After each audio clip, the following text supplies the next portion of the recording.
Après une commotion cérébrale, un athlète peut reprendre le sport lorsqu'il se sent prêt physiquement. Alors, c'est un mythe. Bien que le fait de se sentir prêt physiquement soit un élément important du rétablissement après une commotion cérébrale, c'est pas le seul élément à considérer. L'état mental et émotionnel d'un athlète doit aussi être pris en considération. Dans une récente étude, des chercheurs ont constaté que de nombreux athlètes sont confrontés à des conséquences mentales et émotionnelles lorsqu'ils se remettent d'une commotion cérébrale. Par exemple, les athlètes peuvent se sentir anxieux, manquer de confiance en leurs capacités ou avoir peur de reprendre leur sport et de se reblesser.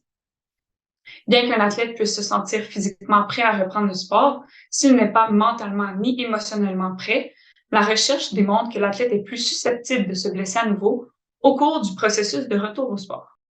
Mais que peuvent faire les parents, les entraîneurs et les professionnels de la santé pour aider les athlètes commotionnés? Commencez par avoir des conversations avec les athlètes pour savoir comment ils se sentent. Demandez-leur ce dont ils ont besoin pour se sentir prêts à reprendre leur sport. Ainsi, vous pourrez suivre l'état mental et émotionnel de l'athlète tout au long de leur rétablissement après une commotion cérébrale. Le plus important est de rappeler aux athlètes qu'il n'y a pas d'urgence à retourner au sport et qu'il est préférable d'attendre qu'ils se sentent physiquement, mentalement et émotionnellement prêts.